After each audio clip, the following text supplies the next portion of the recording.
Ladies and gentlemen, welcome to Loreweek. I am your host. I was talking to my friend, so if you want to blame someone for the delayed stream, you can blame him. It's actually my fault. I accept the blame. I am terrible and awful, and I know it. As usual, I want to start off with some shoe news, but before I get into the real big debt stuff, with regards to the show news, I want to give a big shout out to everyone who has been contributing for the FF9 project. You're awesome. For everyone who has not gotten their lines in, which includes Ryokami, Random, Reximus, and Luneruth, I'm going to officially ask you guys to hurry. I am officially at the point where I'm asking you guys to hurry it up. And I have a practical reason for this, and I want to explain that practical reason. It's because I'm about to... Well, I'm getting ready to. I am weeks away, most likely, from completely shifting to a completely new computer. It is possible that I will have, the availability and indeed the intent is to have all my templates and all my files and everything lined up and ready to go in the new computer. But it is within the realm of possibility that that will not happen. Redoing the Undertale files won't be a huge problem. Redoing FF9 would be a colossal issue. And what that would basically boil down to is having to reset up my old computer to finish editing the FF9 theater. I'd kind of rather not do that. So, if you guys would get me your lines, that would be awesome. Please get a hold of me, either in the VOD or in Discord or in private message or something, and please do it today. If you do not get a hold of me very soon with regards to lines, I'm going to go ahead and activate my backup options. That's just where we're at with that. So...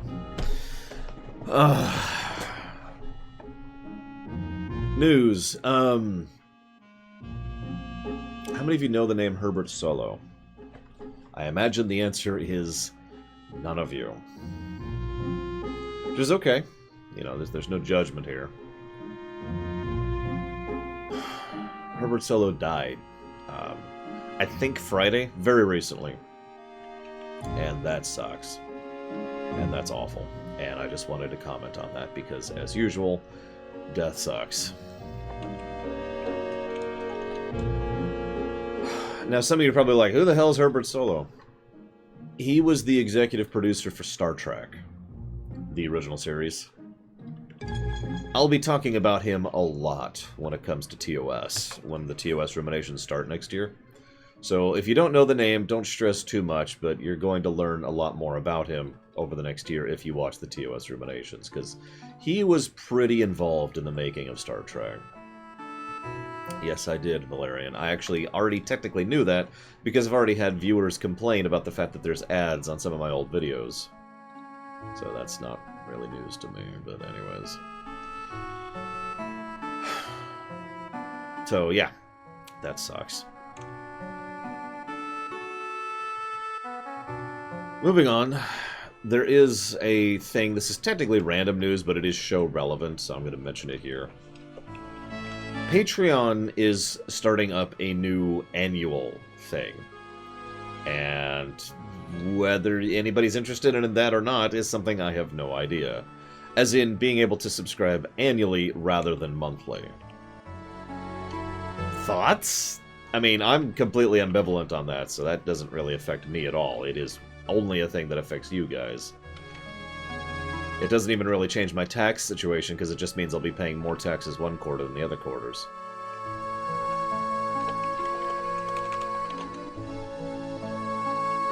Thank you, Dream Whisperer. And now I'm dead.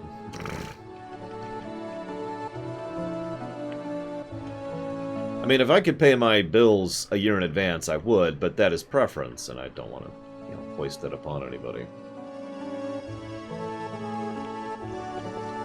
Not really, Zactap, no. I'll never be ready. Anyways, does it cost less? To my knowledge, it doesn't cost anything different whatsoever.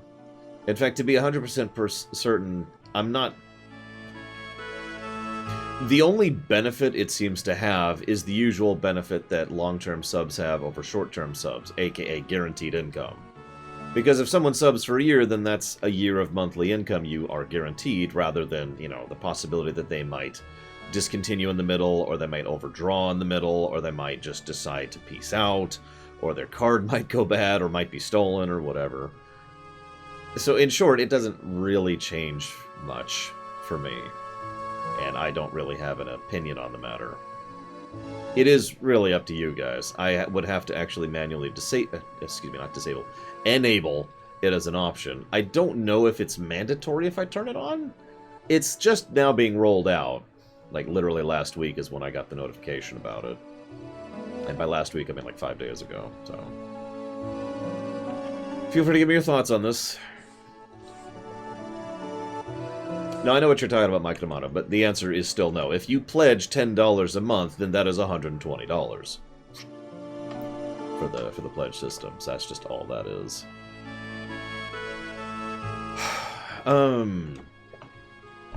If it's an option, fine, sure. Let's see, other show news. Is there another bit of show news? I feel like there was. I mentioned the theater thing, since we're having that problem. I guess that is it. Alright. It is... I have to share this quote from my sister. It's a bad idea to fry pregnant while baking. Word for word. Anyways, let's move on to random news. I suppose I could also mention, for anybody who is curious, or has paid attention, or whatever, that we've got the new sprites for the thing at the end of the credits, the end of the ruminations, which has been altered to also include subscribers and direct donators in order to, you know, properly thank people who do not fund on Patreon. That does mean we've got some doubled up names, but that doesn't really bother me, especially since there's no real way to keep track of that other than manually, so, oh well. I have to thank some people twice because they subscribe and they subscribe. Boo-hoo. Whoop-de-doo, right? I'm actually working on something else for that, so if anybody who is not happy with their sprites, please feel free to get a hold of me. I've had plenty to get a hold of me, and I've had plenty of people not respond to me at all. So, let me know. Random news. The random news is that Linkzelda... No, sorry, that's Linkelda. I thought there was a Z there. Silly me.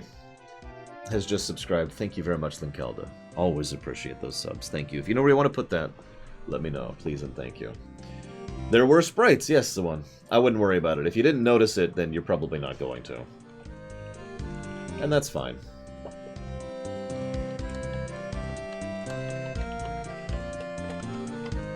Kakara, you got it. There's a new Bond game. We don't... Yeah, ironically, this song is very appropriate for the sprite. We don't know much about the new Bond game, so I don't have much to say about that yet. It is interesting to me that they're trying to push for that sort of a thing. It seems to be the same team. You know what? I'm just going to rewind here. I have been told it's the same team as the people behind the Hitman series, the recent Hitman series. I don't know if that's true. I wasn't able to find a lot of specific details about things, about which people are working on what.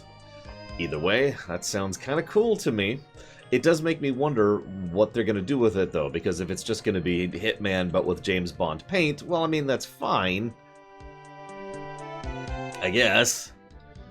You know, it's whatever. Familiarity effect, yada yada. Yeah, I was going to say, we know very little to my knowledge, and I wasn't able to confirm much of anything, so all I know is that they announced they're working on a Bond game. I mean, I loved Hitman 2. And I'm actually legitimately excited for the new Hitman that's coming out, so here's hoping. Thank you very, very much, Ethan Craig, for the sub. If you know where you want to put that, please let me know. Oh, I'm sure it's the same engine. That's a brilliant engine for that kind of thing, so it would make sense. So this one kind of came across me. Hollow Knight, you got it. This one kind of came across my news ticker. And I just sort of stared at it. There's a new game that got successfully kickstarted recently. And it's a game where you play as Dracula, and you're in charge of your castle, and you have to pull in lots of people, and like it's like a castle management kind of a sim. It's also got action RPG stuff where you run around, you fight people as Dracula. It sounds pretty cool, right? Right, yeah. It's called Romancelvania. its main gimmick is that it's a dating sim.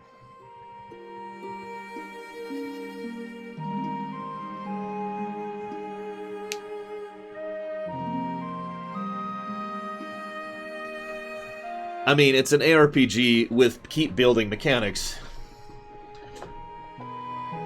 but it's a dating sim. So pretty sure it got funded. That's what the news ticker told me. I guess I can double check here. Yep, nope, they did meet their goal. Kinda barely, but they did make it.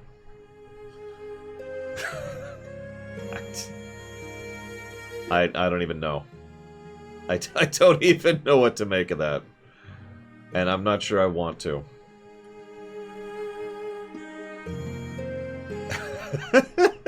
Yeah, it's better than whatever Konami's doing with it. I will agree with that. Anyways. Thank you, Zawan, for the bits. As always, sir. Thank you. I will put that towards Thief 2. Anyways, that's it for random news. There actually wasn't a lot of news this week. As usual. So who wants to talk about copyright? Hang on, let me switch playlists for this. I have an appropriate playlist for this.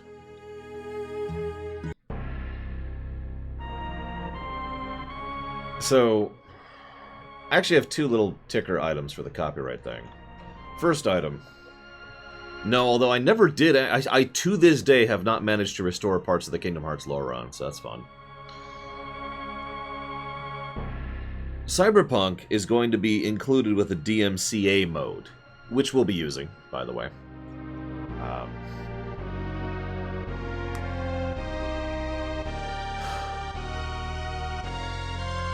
So, there's this thing, where... God, where do I even begin? I feel like I've said everything I need to say about this. DMCA mode. Basically, certain music will not play. That's what it means. Because it's always the music. Because it's always the license labels. Because they're freaking evil. And I don't actually use that word in a facetious manner. Music license labels are evil companies who do horrible, horrible things to abuse and misuse the people who are unfortunate enough to have to use them in order to fly their wares. Now, a lot of people have been throwing shade at Twitch for this whole situation.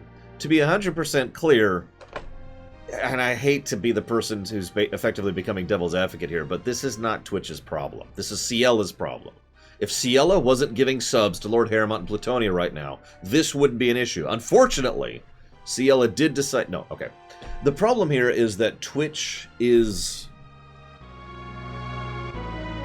The problem here is that the legal rulings of this are wrong. I'm just going to say that bluntly. Desperately in need of an overhaul, and are being pushed in the wrong direction by the wrong companies. I have another topic related to this, which we'll get to in just a second. Thank you, Ciela, for real. Always appreciate. Thank you, ma'am. Or sir. I have no idea. It doesn't matter. If they know what they want that to put limit towards Plutonia and Lord Herbert, let me know. What I mean by all this, though, is that the license labels are effectively... I mean, they're not the only ones pushing this whole crap. They're not. And I will talk about Disney in a minute because they're part of this topic, too. But the license labels are the big reason why this is such a problem.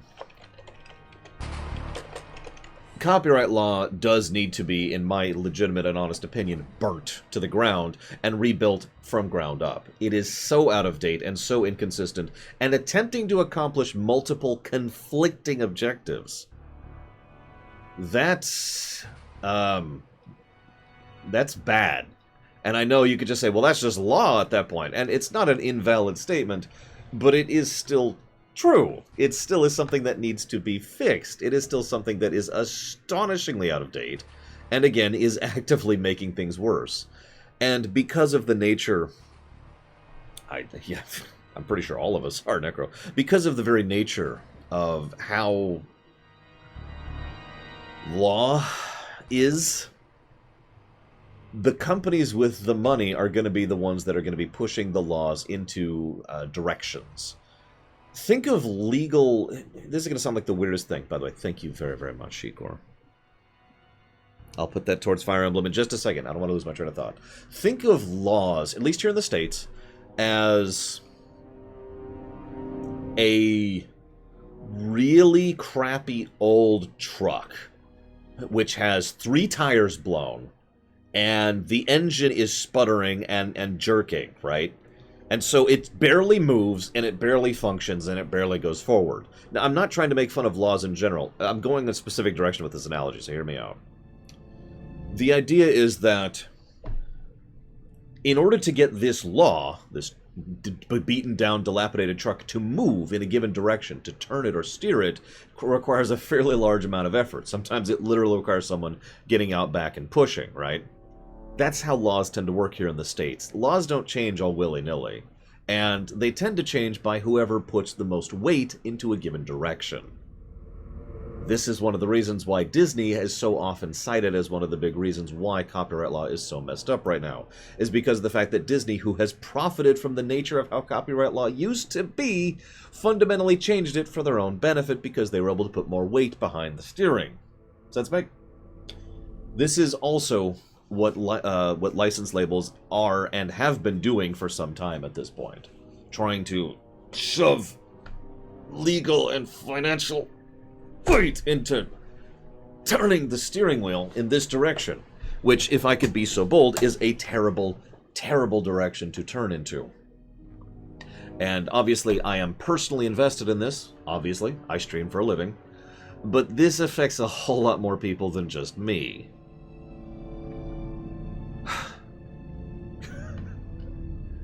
Now, yeah, lobbying in general needs to go to hell, if I could just be blunt about that one. I don't even think that's a polemic thing. I just think lobbying in general needs to go to hell. That was Shikor, right? It was Shikor.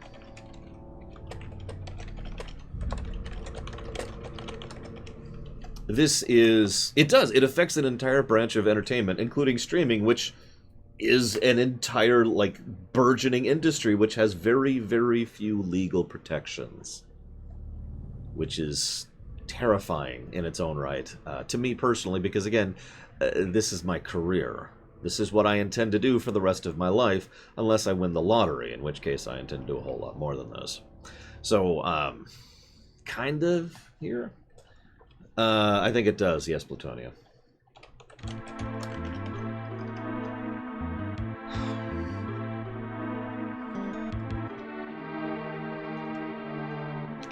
Well, I don't want to get into that, Valerian, if that's okay with you, because that is a pretty complex topic.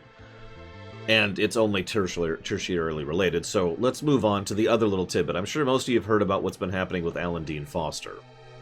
Now, for those of you who haven't, I'll give you a very summarized answer really quick.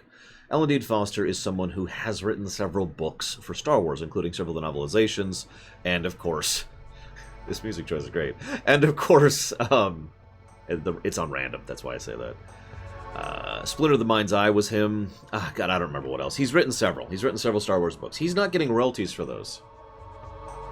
Disney is arguing... I'm sorry. Disney is arguing that when they procured the rights, when they purchased the rights to the ownership of the IPs, the medias, etc., they did not purchase the contracts. Now, for those of you not aware, that is bad.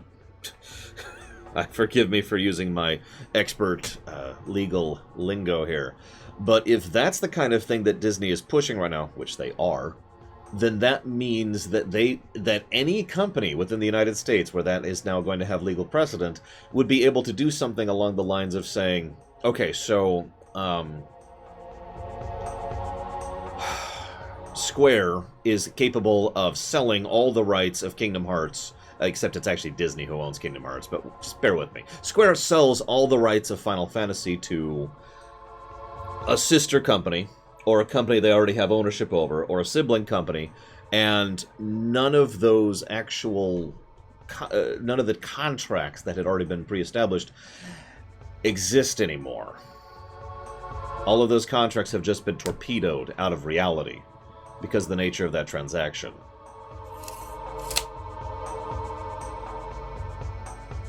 That is horrifying in its implications. The amount of bullcrap you could get away with on that is nightmarish, to say the least. Now, this is a legal battle, and it will be a legal battle for a while. I'm going to keep my ear to the ground on this one, because this one's probably going to take a couple years to resolve. Because, for those of you not aware, the way the legal system works here in the States is that... Wait, plays the wrong song. There, let's play... That's a good one. The way the legal system works is criminal cases... Those have to go by pretty quickly. There's something called right to speedy trial. Look it up if you don't know the specifics. So a criminal case usually takes around 9 months on the long end, right? Those are done and gone. Civil cases don't really have a timeline, but generally speaking, most civil cases don't take more than a year because it's relatively easy to resolve most civil cases. But there's another category, which is technically civil cases, which is business cases. When businesses sue other businesses, or when a business is being sued by another thing. So when the company entity is being pulled into that. Those kind of corporate legal findings, those don't really have an outer limit on how long they can go. Those usually run into the years. Anybody who's paid attention to my show at all knows that I've talked about this several times, with regards to Comcast in particular, but also several other large-scale companies, and I'll be like, hey, we've got the results of this lawsuit, which has been going on for 5 years. That kind of a thing. This is probably going to go on for a while, is what I'm trying to say. Yeah, because business suits drag. I could make a comment about that and how stupid that is, because what that is a money black hole. But let's not get into that right now. Point is, this is probably something that's not going to be resolved anytime soon. Yeah, Discovery is... I think most people don't understand what or how Discovery is. In fact, I would say that with near total certainty, actually. But let's not get into that. Oh yeah, no, I guarantee you that corporate suits are at least a large portion of how lawyers make the money that they do. Anyways, this is all a mess.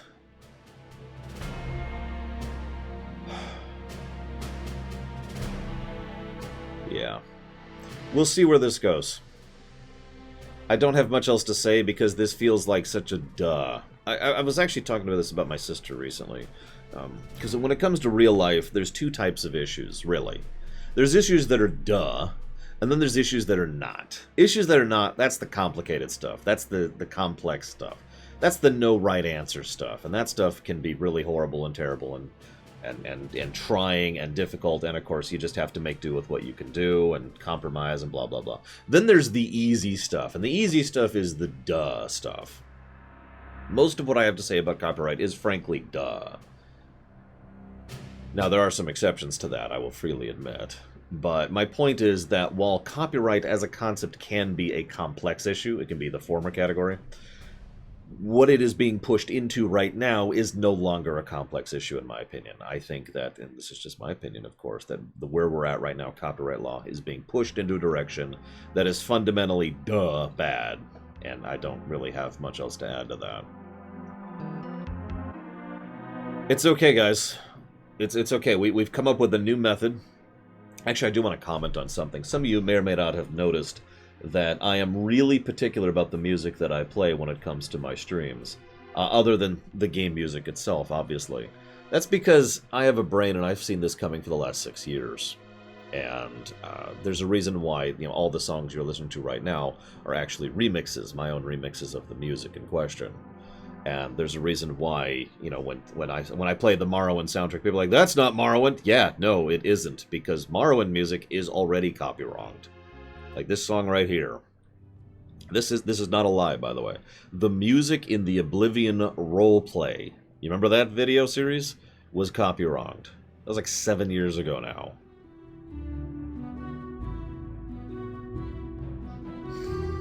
So, this is something, I'm not super worried about it, but we may eventually get to a point where I have to start muting games while playing them. For example, if I ever stream Saints Row 4, I guarantee you I'll be muting that game several times, because that's the option. And some of you guys have already complained about this in previous things. No, don't mute the game, Lore. It's not like the developer is totally cool with it. Yeah, the developer is not who I'm worried about. Yeah, we've already had this problem. We've already muted certain games and certain streams specifically to bypass this problem. This is not a new problem, and that's the problem. Moving on. Let's go ahead and move on to content ID evasion. Oh my god. It's okay. It's okay. I can buy a gun if that happens.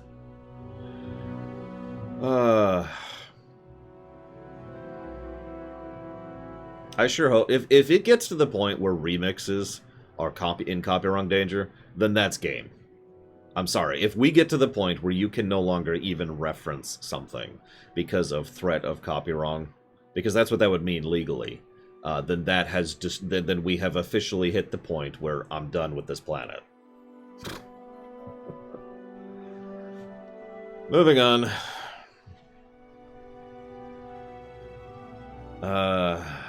Yeah, exactly, Raskor. That will kill art as a concept. That will legally kill art as a concept. Let's talk about Star Trek. Let's talk about Star Trek, shall we? Yeah, I'm not even talking about the people who got copywronged for, you know, sound effects, because that's a thing. That's actually been a thing. That's not a new thing. Used to be, you know, you could just buy a CD with sound effects. Then people started saying, well, hang on, we own that, but I bought it. Yeah, but we own it. Ownership is such a weird thing when it comes to entities owning things, but again, that spirals wildly out of control when it comes to legality. So let's not get into that. For those of you who don't care about Star Trek, this is a good time to go ahead and bow out of the stream, because all I have left to talk about today is Star Trek. I want you to picture what a video game with no music would be like, SJ. Just picture that for a second.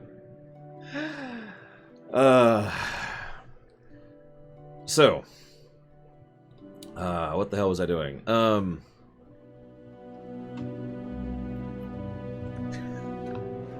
That's true. That's true, FN Craig. Sorry, guys. I have claimed ownership of Star Trek by virtue of mentioning the words Star Trek. I am being sued right now by CBS for $10 million for the amount of money that they have lost for the fact that I just mentioned the word Star Trek. That's what really kills me about those. They always go for the furthest extent. That is to say, when these kind of suits happen, they always sue for the most they can. And it's always stupid. Every now and again, I just wish I was a judge. Just periodically. So I could just sit down and look at this and be like, okay, so you're telling me that this gentleman who played Oblivion on stream has cost you sales of up to $3 million? Yeah. Dismissed with prejudice. Get out of my courthouse. Bailiff, remove this man.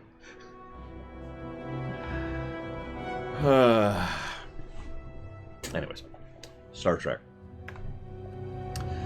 So for those of you not aware, on the off chance, I have been doing this thing, which is a Star Trek rewrite project ever since 8 years ago, something like that. It's a pretty old project at this point. And it is, I don't know, it's something I've been doing in my head probably since college, I would say at this point. Looking at Star Trek and saying, well, hang on, let's rearrange the pieces. And it started off fairly low-key, and it just kind of got more and more ambitious as time went on. And while I was going through the TNG stuff, some of you may have noticed I've been kind of mentioning my own ideas for rewrites as we go. And for whatever reason, Lore Reloaded was really getting into this too, and Jesse Gender was really getting into this too. And by the way, we should have our Star Trek V stream tonight, for anybody curious. It's going to be at 6 p.m. Eastern Standard Time. Yeah, exactly as it is. So, I've been... it's basically, I've been doing it a lot more. I've been actually going full tilt into the Star Trek Rewrite project to actually rewrite Star Trek, because why not? It's fun. And apparently it's also selling like crazy. It's selling, because obviously you guys don't give me money for the Star Trek Rewrite project. But the fact of the matter is, a lot of people have been giving a lot of positive feedback on all 3 of our channels about the Star Trek Rewrite project. So forgive me for putting a little bit more attention on it. Now here's the deal. We've been rewriting, we started by rewriting First Contact, by coincidence. Then we rewound and we rewrote 1, 2, 3, and 4. Substantial rewrites to 1 and to 3 are the 2 that got the most rewrites of that quartet.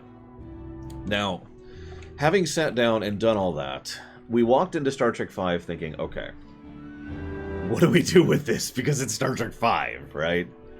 Now, what I want to share with you is the premise, which I already have. That's hysterical. The premise, yeah, I'm quite happy with. What I was hoping for some help with from you guys is work on the plot. So hear me out. This is going to rely a little bit on you guys knowing some of the previous stuff, which I could summarize if you really want me to, but the long and the short of it is, the theme of Star Trek V is the power of stories, okay? Now, Sulu is going to be the main character of Star Trek V, and the majority of it is going to be him and the Excelsior and one other guest character, and they're going to be formally working, Excelsior is now formally under his command after the events of Star Trek IV. Now, the movie starts with Spock's brother, who is visiting on several specific Klingon-occupied worlds, attempting to incite these worlds into rebellion. Reciting him into resistance against the Klingon Empire. He is there, of course, on behalf of Spock, who is a legend, someone who is well known across across pretty much the entire quadrant. And he says, "Don't worry, if you decide to rebel against the Klingon Empire, the Federation's got your back." And he uses the power of Spock and his story in order to try and push his agenda and get more people into going against this rebellion. Now, it turns out that the specific worlds that are being incited have been very carefully targeted, each one of them. Yes, Lahani. I mean, I could go into the specifics of the rule set that I've been following when it comes to the rewrites, but I think you can get the gist of it. The God story's gone. Can't snap my fingers today. There we go. The specific worlds that the rebellions are being incited on are the ones that the Gorkonites... So, I'm sorry, I should rewind a second. There's 3 factions. I will tell you this. There's 3 factions amongst the Klingon Empire right now. There's the Gorkonites. They're the ones who are following under Gorkon's wing, Chancellor Gorkon, who's been a character since TOS. There are the Dagor faction. We'll talk about them in just a minute. And then there's the Centrists, which we mostly brought up for Star Trek 3 and 4. They're the ones who are more interested in maintaining the current status quo rather than actually changing anything, because they are quite comfortable where they are, both in terms of their political and personal power, as well as the fact that they think the Klingon Empire is fine. They are more than content to allow the aged, decrepit beast to lurch onwards, as long as it ensures that they have a decent piece of said aged beast. Sense make? General Chang is not the champion of the Dagor faction, but remember him for a second. Like I said, we'll talk about the Dagor in just a moment. The Dagor faction has been coming up in all 4 previous movies, however. They have been present and had at least something going on. Pyman, every time I bring up the Dagor, someone says, why not use Duras? And every time, I give the exact same answer. And that is, thank you to Hediori for the sub, which I will put towards Assassin's Creed Valhalla immediately. Thank you very, very much. If you give me just a moment, I'll jot that down.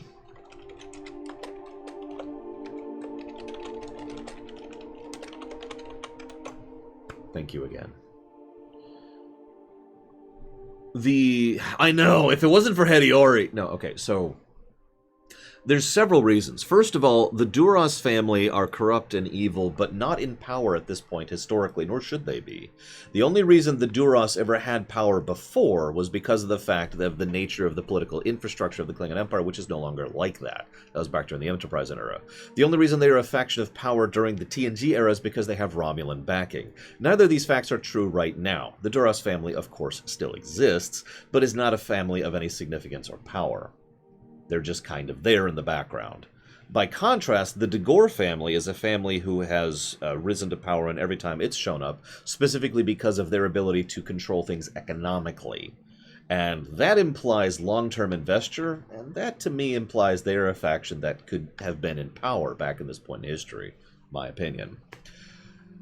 Also, if you look at the Klingon houses, there was really only two evil houses. It's Duras and de Gore, so...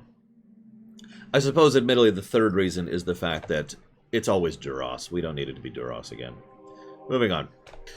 Where the hell was I? Okay, so I told you about the three Klingon factions. Now, so the Gorkons, what they're doing is they have been specifically trying to accomplish two objectives with the same thrust. They have been reaching out to... I don't remember von Falkenstein, forgive me. They have been reaching out to specific conquered territories and specific conquered systems and worlds in order to give them more freedom and self-governance, USSR parallel. But there's two, like I said, there's two reasons they've been doing this. Number one, they've been trying to do this to get more political sway to the Gorkonites. Why? Because of the fact that these people are the worlds that have resisted the most strongly and the most successfully. Thus, by the nature of how Klingon culture is structured, they are the ones who have most earned the respect of the Klingon High Council and thus have earned the right to a degree of self-governance and a degree of independence. The other reason is because the Gorkonites believe the Klingon Empire is an aged, decrepit beast, which, spoilers alert, it actually is. So they're trying to set up a situation where the Klingon Empire no longer has to have the Roman problem, where they're spending more to hold on to the territories that are not giving them enough back. Right? I know there's actually several things that could be the Roman problem, but that's the specific problem the Klingon Empire is having right now. So they kind of want to push several territories out of the Klingon Empire so they can withdraw the expenses that they've been using in terms of time, material, money, resources, etc. on holding these territories. And they want to do it in a peaceful manner so that they have the possibility of having peaceful relations and thus trade agreements with these formerly conquered territories going forwards. Win, win, win. That's what the Gorkonites are doing, okay? So, these are the specific territories that are being incited to rebellion by Spock's brother. Okay. Now, looking at my notes here, as I actually did bring up my notes here just to make sure. Blah, blah, blah, blah, blah, blah, blah. Most of the Klingons who are in the know do agree that the Klingon Empire is straight up dying. I've already told you the Gorkonites' approach to this. Oh yeah, the Gorkonites also want to enforce stronger relations with the Federation for two reasons. The first is the obvious, the Federation will be a lifeline. And the second is they actually have legitimate respect for the Federation thanks to their frequent interactions with them. Remember, Gorkon himself was actually a character back in TOS, and thus will already have a pre-existing relationship with Kirk and with the Federation in particular. One of the things we mentioned in the previous things was Kirk, who is a very staunch anti-Klingon, nevertheless does have respect for Gorkon individually, thus tiny little thread connecting the 2 points there. So then there's the centrist. I already kind of told you what the centrists want. They want to keep things as are because nom nom nom. The de Gore faction is the most interesting one. STO, Jalix Brown, is the answer to that question. The de Gore faction doesn't exist anymore. After the events of Star Trek IV, the de Gore faction has effectively shattered. So now what we have is two general mentalities amongst the remnants of the de Gore faction. On the one side, we have people who think, screw it. Let the Klingon Empire die. Let's just burn out as hot and vibrantly as we can and claim as much glory as we can, and let's just be the Mandalorians from KOTOR. I didn't do that on purpose, but as I'm saying it out loud, that's kind of what they mean. Let's provoke the Republic into a war, and let's die gloriously. That's kind of what those factions think. Now, unlike the Mandalorians, this is just a few individual groups, houses, etc. Like I said, they're pretty splintered. The other group, they have actually decided to go ahead and join the Gorkonites, partially because de Gore, the actual House de Gore itself, is slowly losing influence, and partially because of the events of Star Trek IV. Now, this is when I bring up Chang. House Chang, I've decided to make it, because we never actually know what Chang's house is, to my knowledge, so we're just going to make him part of his own house. House Chang is a former member of the Dagor faction, and House Chang is going to be specifically one of the groups that ends up attaching itself to the Gorkonites. Now, that's not going to come up too much in Star Trek V, but that is going to be relevant for Star Trek VI. All you really need to know right now is the idea that House Chang has seen where the winds are going and has decided to do their own things about it. You probably see where that's going.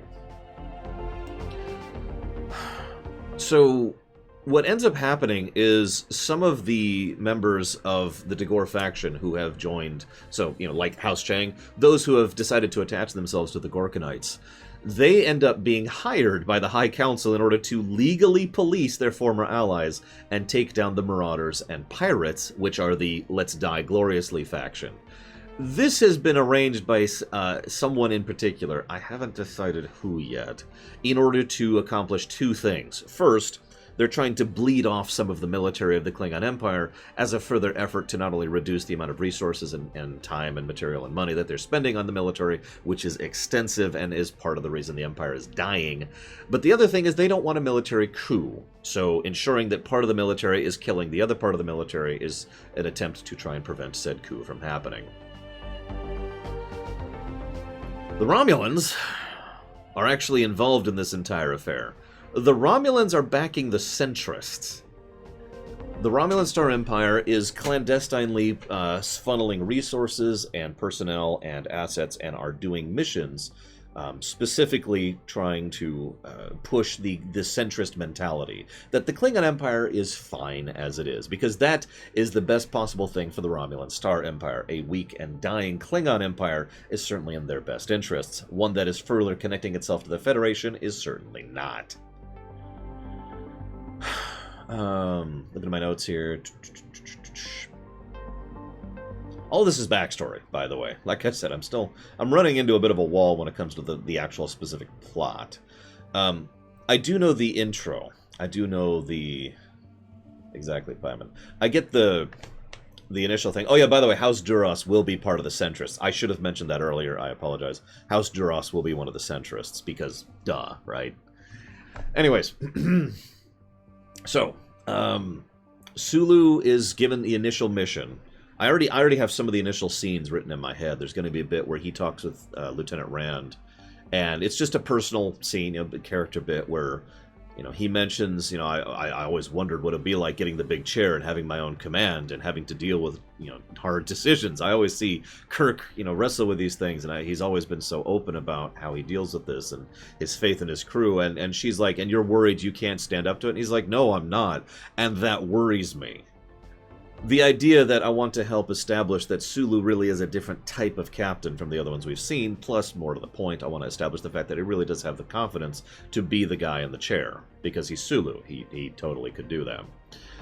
After that scene, he gets his mission, which will be top secret, of course, which will be a joint mission on behalf of the Federation and the Klingon Empire, on behalf of the Gorkonites, where someone, haven't decided whom yet, will actually be joining his crew, and the two of them will go to actually try and settle these resistance things and the whole Spock's brother problem. Now, I already know two other details of that off the top of my head.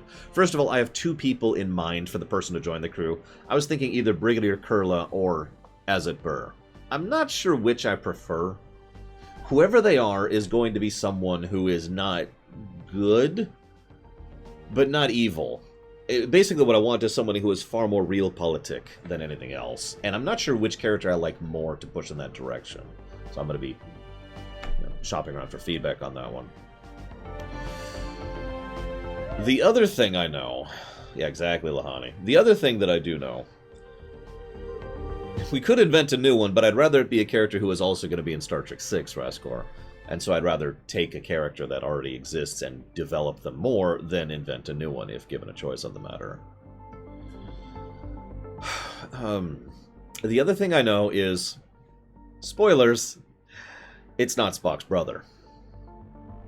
It's actually Spock's brothers. There's several. There's going to be a big moment after the end of the first act where, they go, and the idea here is we, the audience, are going to see Spock's brother right at the beginning, okay? And he's going to be, incite, and we get some of the backstory, and then we cut to Solow and his thing. He gets his mission. They go to figure out what's going on. When they get there, they actually hear things, and someone's like, hey! It's like, what? The guy's like, yeah, it was the brother of Spock! The brother of Spock! And Solow is going to just have this casual comment. Spock doesn't have a brother. This is also when what's going to happen is the character we saw at the beginning of the film, who was Spock's brother, and the character that Solow meets, who is Spock's brother, are going to be played by different actors. The implication, and obvious statement, being that multiple people are going to be running around pretending to be Spock's brother in order to try and incite these resistances and rebellions. Again, power of stories. Will Sarek be involved? I don't see... I mean, he could be. I am ambivalent to that.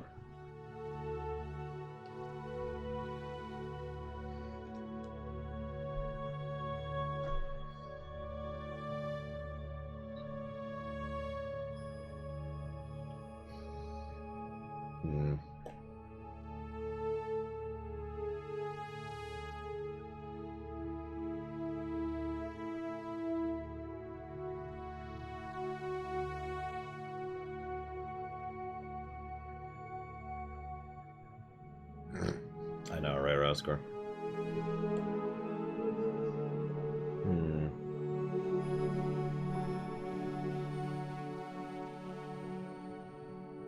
See, I was thinking something similar, Lahani. That's one of the reasons why Azat Burr was one of the two I picked for that. Kurla, if I was going to use Kurla, I would have him go in a slightly different direction than I probably would with Azat Burr. Of course there would, Pyman, but not amongst some random planet, with some random people who would... I mean, okay, do you know how bad misinformation is now? And we have the internet now. So, it really doesn't bother me, the idea that these random worlds would be driven to rebellion and resistance by virtue of a lie. Even a provably wrong lie. Oh, who knows, Jelix Brown? Everyone argues about that one.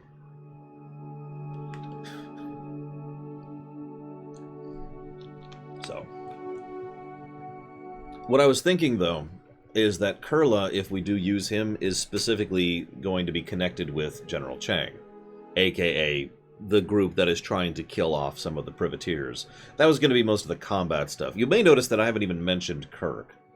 Now, Jesse really wanted to argue for the idea that we include the campfire scene. I have figured out a way to make that happen, but that would happen at the beginning of Act 3 if we were going to do the campfire scene at all.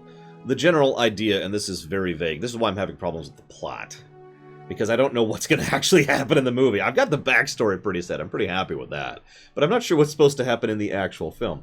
But what I was thinking is, the beginning of Act 3, Solow and whoever's with him both realize, okay, well, they're trying to use this against us, why don't we try to fight back in a similar manner? So they decide to go and get the biggest legend amongst the Klingon Empire, which is Kirk. And so they go to get Kirk, and Excelsior heads back to Earth, cut to Yosemite, and there's the campfire scene, right? And then Solow comes, picks up Kirk and crew, and they are now like, all right, we're ready with the Yorktown, because that's what it is, the NCC 1701A. And they decide, give me a second, by the way, Dokshikso. I hate my mouth. So they reach, they were going to get Kirk and bring him in, and there's going to be some big climactic battle, and there's a lot of ways that could go. I haven't actually decided yet, but the idea is the big climactic battle would be, a major element of breaking the back of the centrists, because the last obstacle to Star Trek VI, what we're doing is we're setting up domino pieces for Star Trek VI, and the last obstacle to Star Trek VI is the centrists being backed by the Romulans. So the idea that, the Romulans... The Romulans will not overtly involve themselves, that's not their style.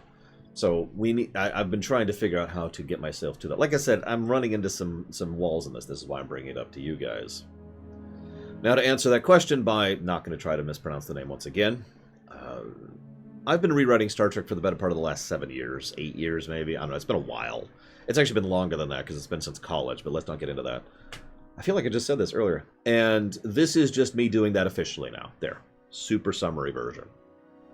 I've been getting feedback because that's how I write, or that's how I prefer to write. You know, getting feedback and buy-in. Director with committee, that's what I like to call that. So I've been getting buy-in and ideas and thoughts from people. And Lore Reloaded, Jesse Gender, and myself have actually been doing a stream, which we'll be doing at 6 p.m. Eastern Standard Time tonight. And just about every Sunday where we actually sit down and go, ha! Yeah, sure, Von Falkenstein, whatever. Nimbus may or may not be involved. If Nimbus is involved, then it's one of the Klingon-occupied worlds. I'm okay with ejecting Nimbus because there's not necessarily reason to keep it, but we could also keep it. Again, I am completely ambivalent on it. So...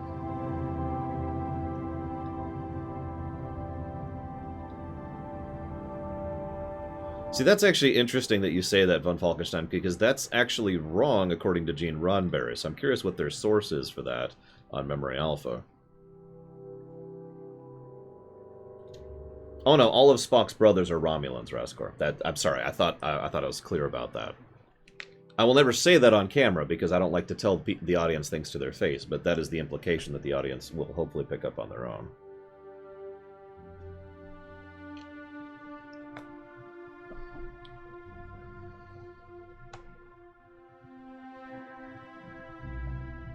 I mean, if we don't use Nimbus, we don't have to use somewhere else. Nothing has to be planetside in this game. Wow, in this movie, we can keep everything spacebound. It's not that hard to do. Not that, you know, budget or sets are things that I actually have taken into consideration because the whole idea here is nope. Actually, funnily enough, I have been referring to them in my notes exactly as that, Mike Romano. Yeah. Well, I do know that Act 1 is going to terminate with the revelation of Spock's brothers, which is going to imply things. Act 2... I don't know what to do with Act 2 at all. I was thinking Act 3 would be getting Kirk baked in here. Confronting the Romulans, I guess we could do that?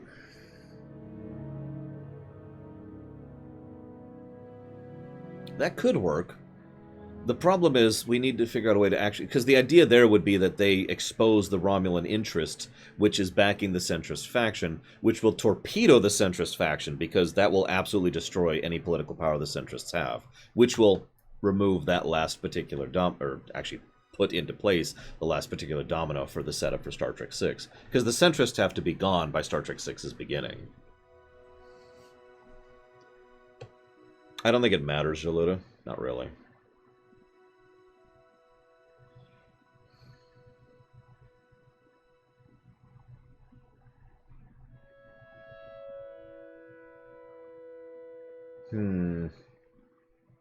That would kind of destroy the point of that, SJ. The whole point is that these particular fake Spock's brothers are specifically trying to incite rebellion by ensuring that, thanks to their connection to Spock, the Federation will have the back of the Resistance. In other words, the Resistances, the rebellions, wouldn't actually be rebelling if not for the fact that they thought the Federation had their back, which the Feds actually don't. That's going to be the whole... That's kind of one of the main thrusts of the plot. So if they are Spock's philosophical brothers, then they are still lying through their teeth. We could do that. We could make them Vulcans instead of Romulans. That's not a terrible idea. I feel like that adds an unnecessary complication, though, if I'm being honest. I don't know. Because what that would mean at that point was that the Romulans have convinced certain Vulcans of the wrongness of these Klingon resistances and convinced them of the logic of lying to these people about being Spock's brothers in order to in order to specifically incite these rebellions to free these people, because that is the logical outcome. We could do that. I almost feel like that's another line there that doesn't necessarily need to be there. I don't know. I'd have to think about that. I would also have to think about how we exposit that in the film itself. They could also be Vulcan extremists. I'd like to avoid Vulcan extremists as much as possible, to be completely blunt. But they could. If they're Vulcans, the Romulans would not be involved? Oh no, the Romulans are totally involved. There's too many puzzle pieces that connect this to the Romulans. I can't eject the Romulans.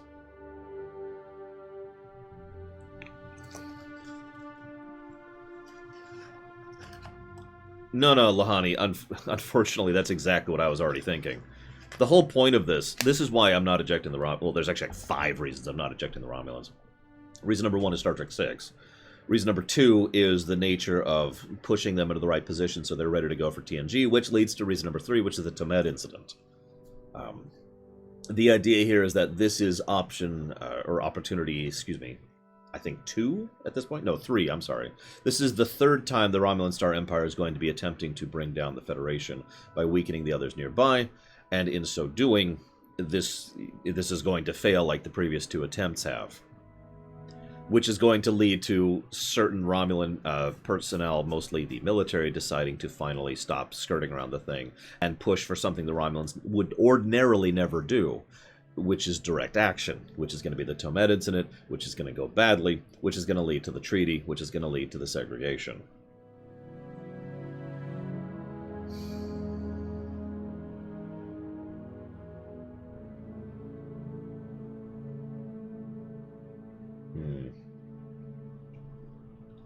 Scroll up a little bit here.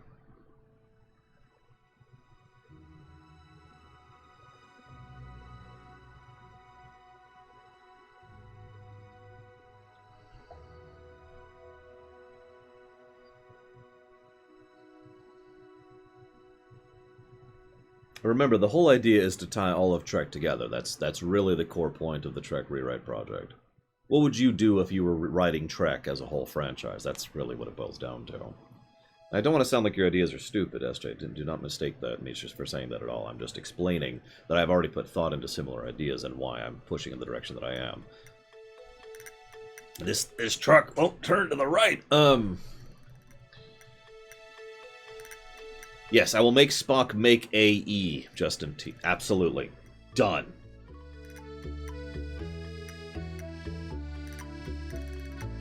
The purpose of using Spock's brothers was the idea behind, I mean, I guess we could eject that and just not use that, but the whole point, and I have already said this twice now, is otherwise these people wouldn't resist. Human beings and aliens both have this thing where they put way too much emphasis on individuals. This is what I mentioned earlier with regards to the theme of the work, the power of stories, you know. Let me use a direct example. Gene Roddenberry was Star Trek. No, he wasn't. Like, 100 people were Star Trek, even just in the TOS era. But who's the person who gets all the attention? Who's the person everyone lines up to see at the conventions, right? I mean, even if we break that out a little bit, we've got Roddenberry in the main cast, which is more like this, right? So the idea behind using Spock's brother is the fact that, yeah, Matt Groening is Simpsons. No, he isn't. I mean, he's involved. So the idea here is that, you know, all of these people are deliberately name-dropping the fact that they are the brothers of Spock, specifically in order to try and tie into that vibe. I mean, even from a fictional perspective, that tends to work, right? How many of you have been more interested in a movie or a book or a show or a game because there's one person that has worked on something you like who is working on the new thing?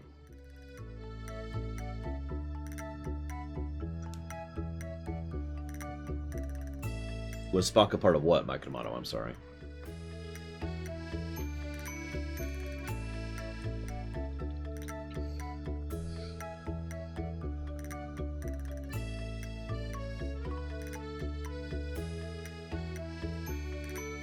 We could have them pretending to be Spock instead of Spock's brother.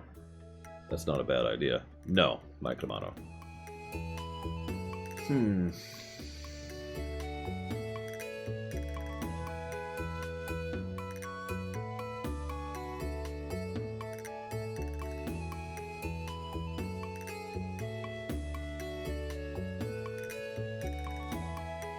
Sorry, I'm writing scenes in my head. Give me a second.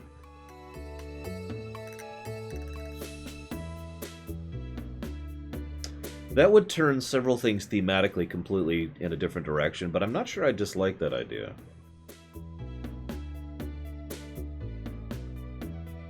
Like, because at that point, what would happen is we would have Leonard Nimoy play all of the Spocks, of which there would be a bare minimum of three, technically.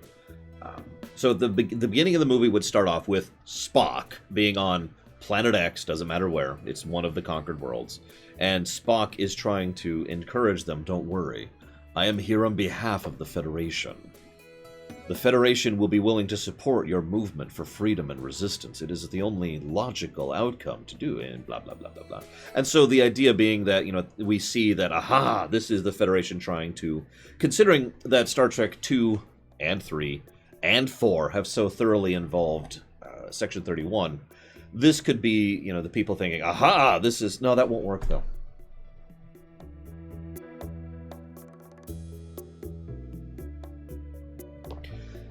The idea being getting the audience to think, oh my gosh, you know, this is the Federation trying to dice up the Klingon Empire. The reason it won't work is because... What is Section 31? Oh my god. The highest intelligence organization. That's the quickest summary I could give there. See, here's the thing. If we were going to do that, for it to really work from a narrative perspective, the Spocks would have to have the cybernetics. And I'm not sure if they would or not.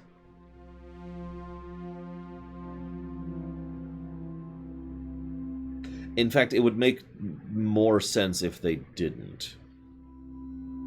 And thus the audience would immediately see a Spock who does not have cybernetic implants, who is inciting rebellion on a planet. That would be the first scene. And I'm not sure if I like that idea or not. Because the audience would immediately know that's not Spock. But that's not necessarily a bad thing. Because, you know, because that could still serve as a hook. Who is this person who looks just like Spock, who doesn't have the same appearance of Spock, who is reciting? So I'm not sure I dislike that. That might still work.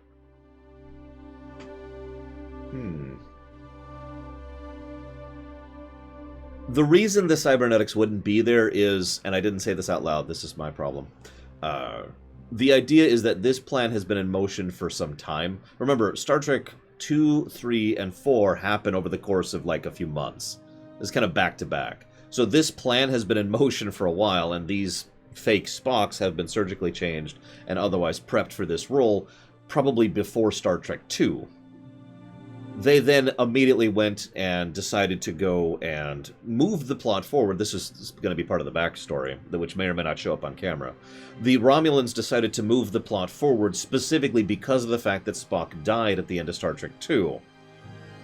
Because power of stories, and because this way there's no real Spock running around to contradict the effort.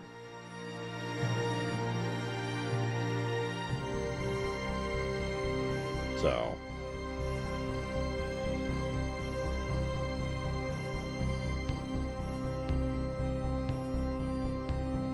Well, no, the whole point, Lord Harrimont, is they're not even aware... They didn't know the cybernetics were a thing. You know, these people have been deep implanted and put there, and then the Romulans have walked away. So it's not like they then show up with a ship like, hey, hang on, we need to add some cybernetics to you because we just found out that Spock's still alive last week. Right? So no cybernetics. When did Spock acquire cybernetics? That's why he's still alive.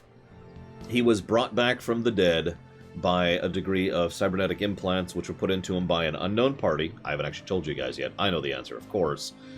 During Star Trek 3. But yeah, exactly, Kira White Noise. The Romulans have set this in advance, well in advance. There's no thing there, right? There's no knowledge of the cybernetics. So I think I like that. Now I have to figure out how Solow resolves this problem. And it has to be different. It has to be different than Kirk. Preferably different than any of them. You could probably guess, Mike Romano.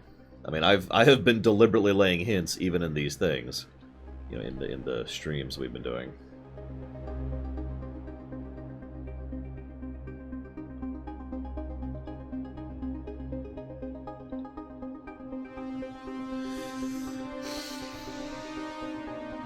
What is Kirk's way of solving things?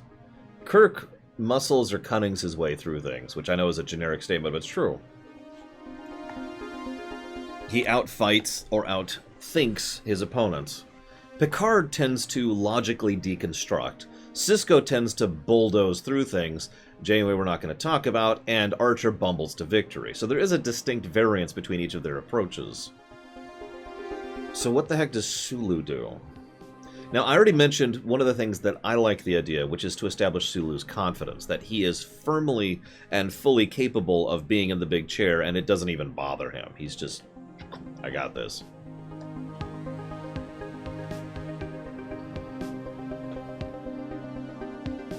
So we could have him be a stonewaller.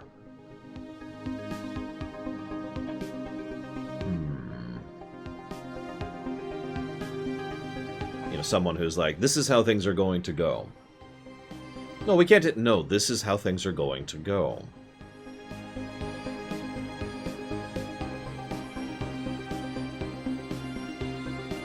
I can see the beginnings of how that would line up. He would have to gain some kind of information. And he would have to, this is from Stellaris, Jelix Brown, he would have to have some kind of proof positive of Romulan interference and the Romulan connection with the centrists. And the way he would do it, no, I can already see the scene. I can see the scene in my head. The way he would do it is he would inform the Romulans. He would contact them and say, I have proof that you are backing these individuals. And, you know, Duras would be name-dropped during this particular scene. This is the only scene we'd name-drop Duras, by the way. And these people have been received funding and support from Romulan sources. I am going to the Klingon High Council, and I am going to give them this information. The Romulan starts trying to barter with him. Like, you know, maybe we could make a deal and pull back. There's no need to actually... And Sulu... I am going to go to the Klingon High Council, and I am going to inform them of this information. If you do not wish this to escalate past that point, which we are already at, I strongly suggest you withdraw your ships from this sector immediately. And Romulans are just like...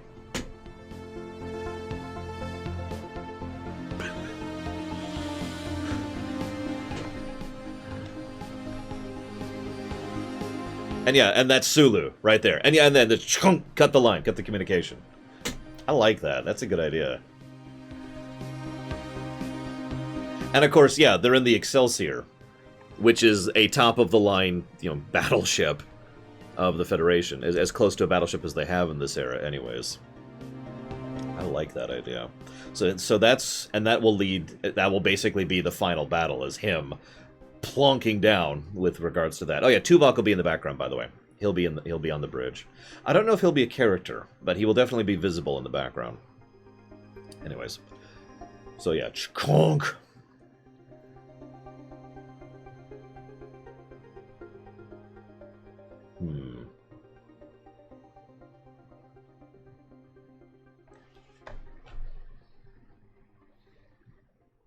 You see, bluffing is too much a Kirk's thing, Kira White Noise. Kirk is really good at bluffing. He does it a lot. He does it in the movies, and he does it in TOS all the time. I'm more like the idea that Sulu has won, and he knows it.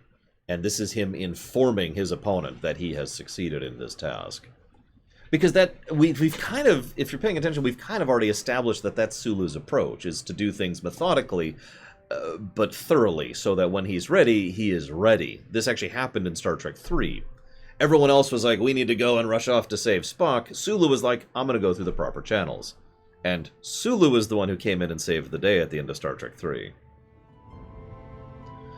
But yes, we do now have to establish how it is that he gets this information, because he's going to have to get proof, because this is how writing works. We now have a goal we need to get from point A to point B. Point B is he has proof positive of Romulan interference with certain houses amongst the centrist faction in the Klingon Empire. Getting to this point and making this interesting, because this is still a movie, we still need to be entertaining, is going to be the challenging part. We need to get from here to here.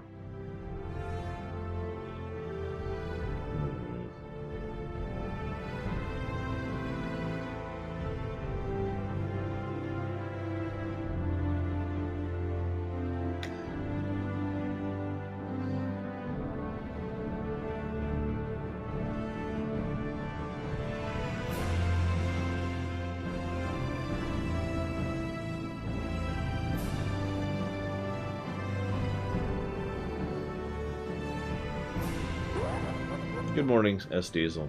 Thank you very much for the bits. I'll put those towards Lufia, too. Favorite of the Rebrought project so far? I'm actually really happy with how Star Trek 3 turned out, in my opinion. We did a lot of changes there. I suppose I am also very happy with Star Trek 1's rewrite. And 8.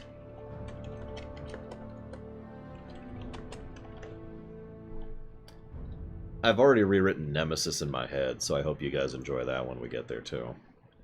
You're probably thinking, what? Why? Well, that's kind of how I write. I usually write backwards, not forwards, you know? Actually, I guess that's not true. In this case, I'm writing backwards. Because I looked at Nemesis and I said, okay, Nemesis is the end of Star Trek. That's the final part of the story, right? So, what's that going to be? Think. And we've been building back from that ever since.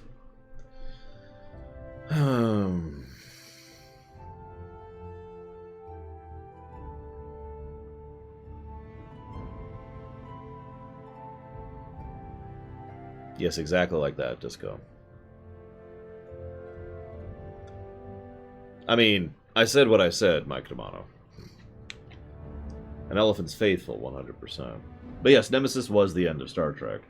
In more ways than one. But what I mean is it was the end of the story. It was the final chapter. It was the last thing. Enterprise was over here. DS9 had already ended. Voyager had already ended. Nemesis was the final thing in the in-universe timeline. So, it needs to be the final thing.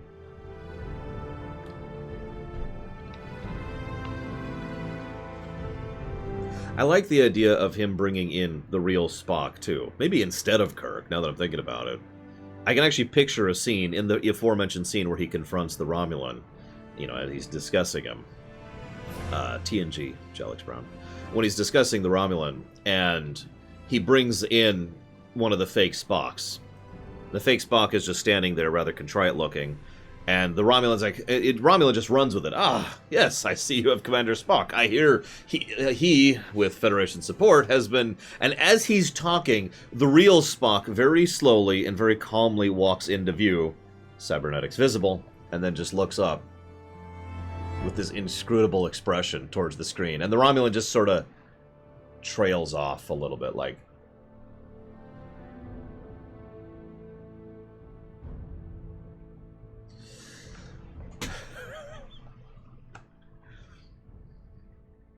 Oh god, don't put me on Ryza. Please. Someone walks up. Would you like to have sex? No! I'm trying to enjoy my book. Thank you. God. I just want to read. Discovery. It's hard to rewrite a show I haven't watched, Imperial Star Destroyer. So, for all intents and purposes, I am not considering Discovery or that timeline as even existing. So. Because I'm stuck on Ryza, for God's sakes. No, the same goes for the other shows I have not watched, by the way.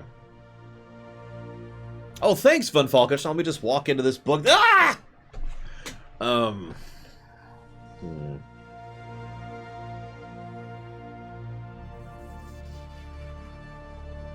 If I'm going to do that, what I think I'll do is I'll actually move the reveal of the Spock, the fake Spock, to the end of Act 2. That means Act 1 is mostly going to be establishment and probably a little bit of combat as they encounter some of the marauding Klingon ships. Now, of course, the Excelsior will be able to paste those Klingon ships, but this will be a good time to exposit on a lot of the backstory that I just told you straight. You know, get across the ideas of what's going on in the Klingon Empire, and whoever the Klingon is who's on the Excelsior can, you know, try to reach out to them and says, you know, legal permission, go ahead and crush them, yada, yada, yada. So Act 1 could be establishment and conflict, as they're predominantly focused on these Klingon marauders. And then Act 2 begins with the mission to look into the resistance situation. Act 2 then is entirely focused on figuring out what the heck is going on with these rebellions and trying to deal with the very careful political balance, because remember, the Klingon Empire can't actually afford to let these people rebel, but they do want to set them free. They just want to do it on their terms.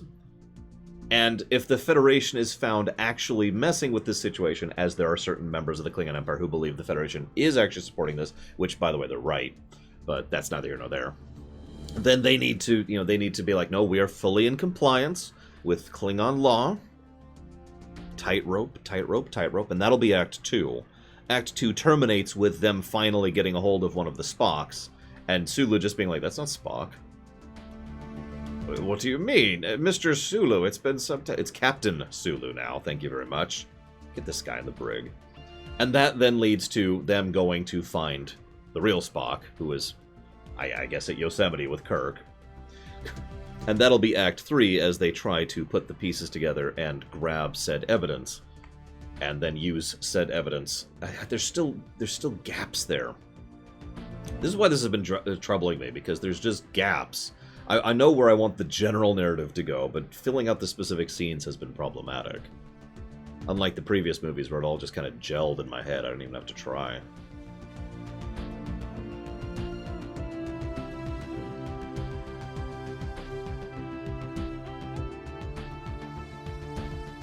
It's mostly because we've taken Star Trek V and thrown it out of the window. Ask Otherlore? I have no idea where he is. I think he hates me. He's, I don't think he's even online right now. Nope, he's not. Yes, they have to do the sing-along. I'm willing to cut the Yosemite thing and having them just go... I do like the idea of them going and grabbing the real Spock. Absolutely. I think that's something that can and should happen.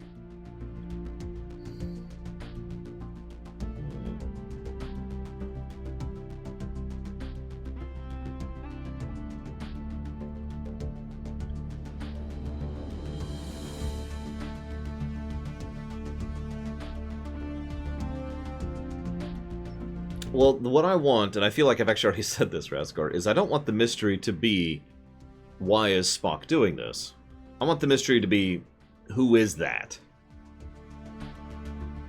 I know, right, FFIX? It's so frustrating. One of the things that Jesse and I were talking about, too, when we were discussing this a couple weeks ago, was we thought about just taking Star Trek V and making it a side story. Because if you pay attention, 2, 3, 4, 6, all are one story, really, in the actual original films. 1 doesn't really have anything to do with anything, and 5 has absolutely nothing to do with anything, but all the others fit neatly. Now, we shoved 1 back into the path, so our story of 1, 2, 3, 4, 6 is one cohesive line. But the idea was positive, just take 5 and do another story with it, but I don't like that. I would rather have 1 through 6 be one cohesive story, because we're already going to have random side stories with the Generations movies. We know that 7 is going to be its own thing. 8 we've already rewritten and is going to be its own thing. 9 is going to be its own thing, and 10 is going to be its own thing. So we're already doing that with the TNG films. So yes, you're absolutely right, FFIX. Getting 5 to fit with 1 through 6 has been a massive aggravation. But I do like that idea of Von Falkenstein. Just leave Kirk behind entirely. It's not like he needs to be in the movie, other than like a brief cameo. And make it instead focused on Sulu and then Spock. The only thing I don't like about all of this, by the way, is I was thinking about characters, and we've had some decent stuff from Catabo, who is awesome and amazing, and thank you very, very much for the sub. Always appreciate, thank you.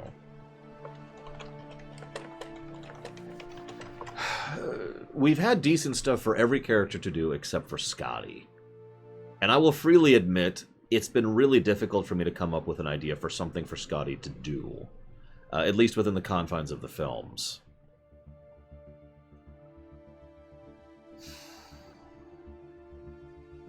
I was kind of thinking maybe I could get Scotty involved in this film. But the problem is, it's such a vague idea. I don't have anywhere to even begin with that. Just, let's have Scotty be involved.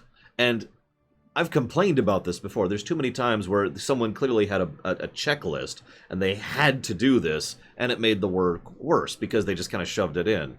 And frankly, I don't think Scotty fits in this film, which sucks because it means he's not going to have anything to do with for all 6 films. But I don't know how to utilize him. I don't have any ideas on that front. He is a great improvisational engineer. How do you use that? Could you do something in 6?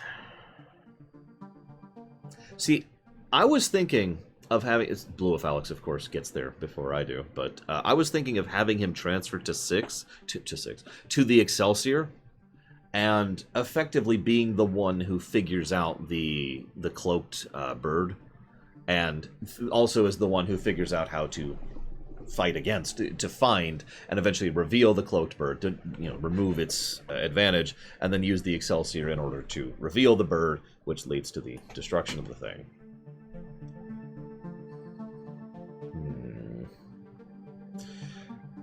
That being stated, Raskor's idea actually kind of gets me thinking in another direction. But I'm trying to think of how I would make that work exactly, because there's too many holes with that. Yeah, Scotty was actually 3rd? Yes, 3rd in command in TOS.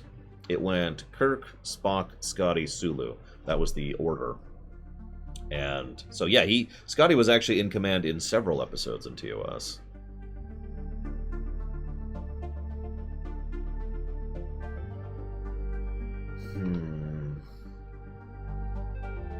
It's not a bad idea, Raskor. That could be part of the Act 1 thing, the establishment, where the focus of the film seems to be on the Klingon Raiders and the Marauders, who are the leftovers of the Dugor faction. And thus, Scotty could be involved in something along the lines there, maybe updating a space station, or maybe trying to... and you're probably thinking, well, he's on vacation. Exactly. So he's off trying to update a station or poring over mechanical datas or whatever.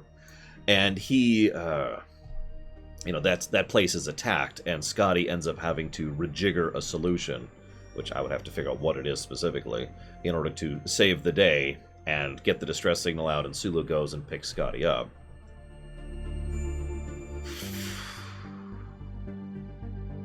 And so that would make the main trio for this film if we do that: Sulu, Scotty, and whoever we decide for the Klingon. I'm still kind of leaning towards Kurla. I don't know. I haven't decided yet. I like the idea of using Azipur, though. I really do.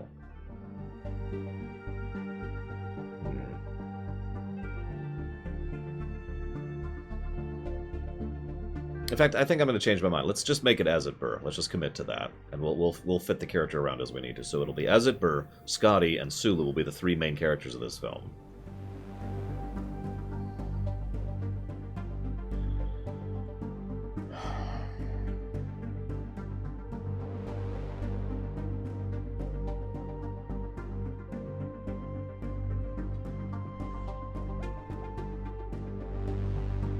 The only downside is that doesn't give Scotty much to do in the first act. Oh, no.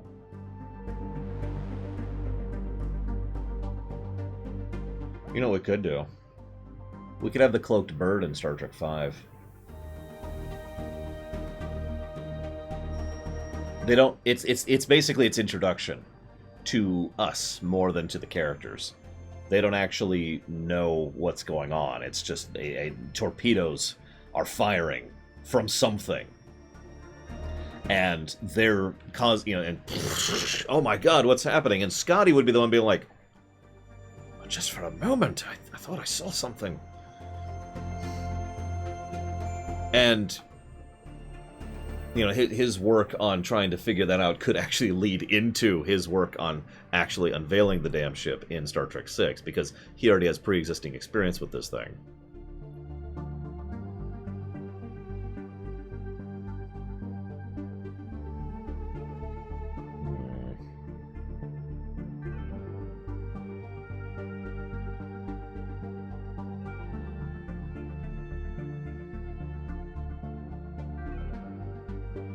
What I would probably do in that case is I would have Scotty presume it is a Romulan ship. Oh yeah, I like that. Because kind of is Romulan-backed, you know, Romulan technology involved. And so the assumption that's what basically brings the Scotty's conclusion on that is what brings the character's awareness of the Romulan involvement into the foray. Hi, Mr. Red. Don't hate yourself. It's my job. And so they all assume that there's this new Romulan weapon, and they start looking at the Romulans, and lo and behold, the Romulans are actually involved in this. So that's how they kind of get started on that breadcrumb trail to find the evidence that leads to the Act 3 conclusion. And there would probably be a reveal moment where, at some point in the film, probably towards the end, you know, the Romulan ship uncloaks and it's a bird of prey. And that's all you have to show for that scene, just showing that it's actually a Klingon vessel. You know, leading up to Star Trek 6. Or we could save that for Star Trek 6, but I kind of like showing the ship in Star Trek 5. Like, just physically showing it. Don't need to show that Chang's on board. Don't need to show that it's, you know, that's part of the whole centrist group thing or anything. Just have the ship uncloak. And, yeah, anyways. I like that idea. It's a good idea. So that's how we get Scotty involved. That's a good point, though, Raskar. I mean...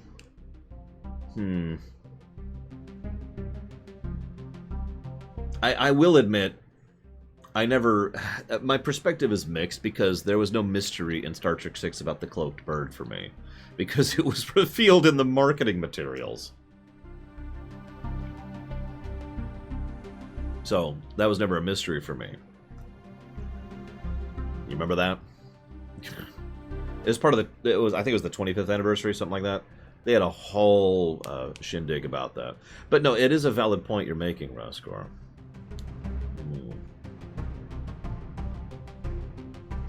So instead of actually showing what it is, we could have... We could just have it not be destroyed, you know. We think we damaged it, maybe, but there's not enough debris or something. And everyone just kind of waits tensely. While Scotty's trying to figure out what he can, and I don't see the debris, I don't see the fog, I don't see the plasma. I think it's gone, Captain. Well, at least we've, you know, driven it off. So in movie, that just kind of ends with them having, you know, pushed away the ship, whatever it is, the Romulan ship.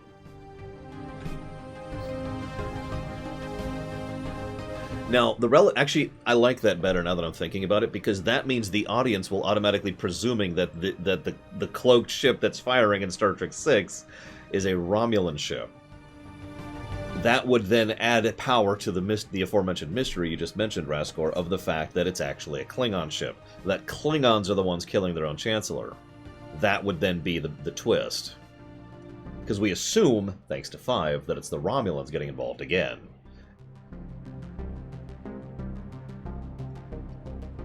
Yeah, I think I like that. Okay, so we've got a pretty good Act 2, Act 3 structure. Act 1 is kind of going to be is kind of going to write itself. I think we've got something good here. But at some point I should probably go ahead and get moving on to the MLP stuff. So what I'm going to do is I'm going to jot some notes down and chop this off.